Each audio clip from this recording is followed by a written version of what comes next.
You think you know Blackbeard, but the real story is scarier than the legend. Because the most famous pirate on Earth didn't win with monsters and magic. He won with psychology. His name was Edward Teach, sometimes spelled Thatch, and even his origin story is half shadow. Historians can't pin down exactly where he was born, but most evidence points to England in the late 1600s and a life at sea long before piracy.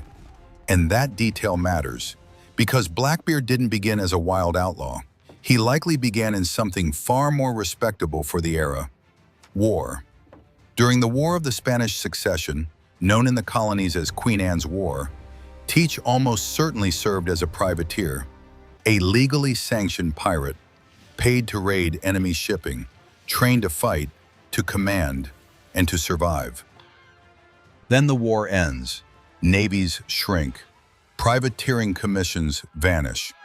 Thousands of sailors are suddenly unemployed, armed, experienced, and expendable. The Caribbean becomes a pressure cooker. Wealth is constantly moving by sea, law enforcement is thin, and desperation fills the gap. That's when Edward Teach appears in New Providence in the Bahamas, the pirate capital of the Atlantic world. This is where piracy becomes organized. Crews recruit openly. Stolen cargo is sold. Information moves faster than ships. Teach joins the crew of Benjamin Hornigold. Here, he doesn't just learn how to steal, he learns how to lead. And he learns the most important lesson of all. The most profitable piracy isn't slaughter, it's surrender. Teach understands that fear ends fights before they start.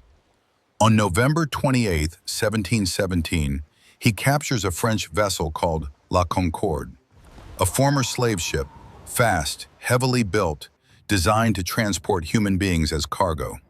Teach refits it, renames it Queen Anne's Revenge, and arms it like a floating fortress.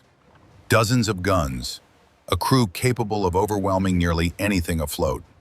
Now imagine you're a merchant sailor in the Caribbean. You spot sails on the horizon. You hope it's a Navy ship, then you see the flags. Contemporary accounts describe Teach as tall, lean, with an enormous black beard.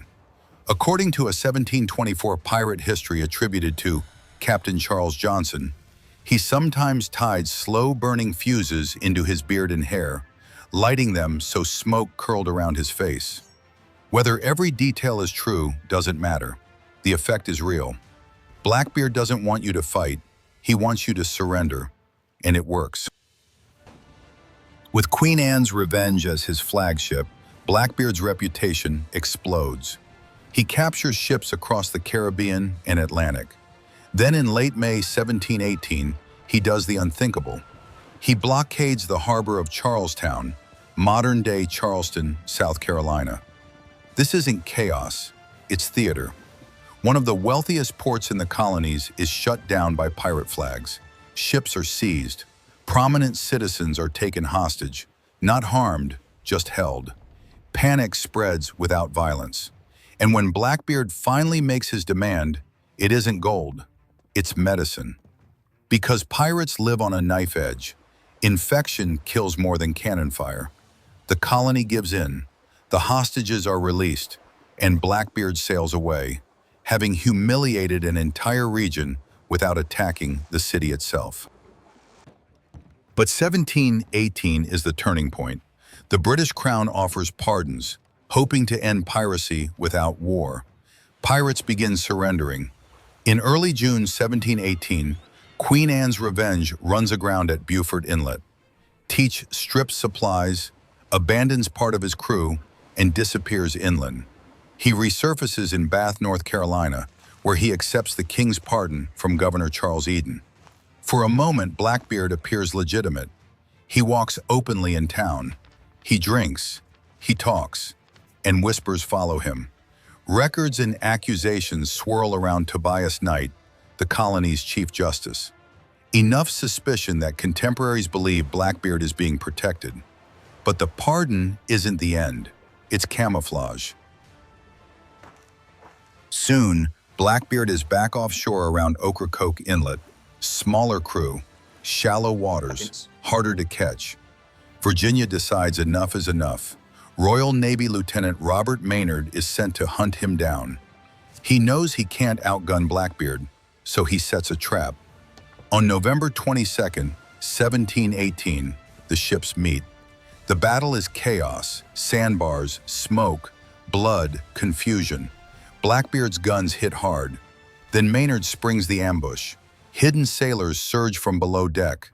Close combat explodes. Teach fights on, shot, cut, refusing to fall. According to reports, he collapses only after 5 gunshot wounds and around 20 cuts. Blackbeard is killed. His head is taken as proof. His body vanishes into the sea.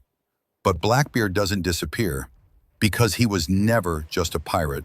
He was a strategist, a psychological weapon. And even after his death on November 22nd, 1718, Blackbeard lives on, not as a man, but as a warning.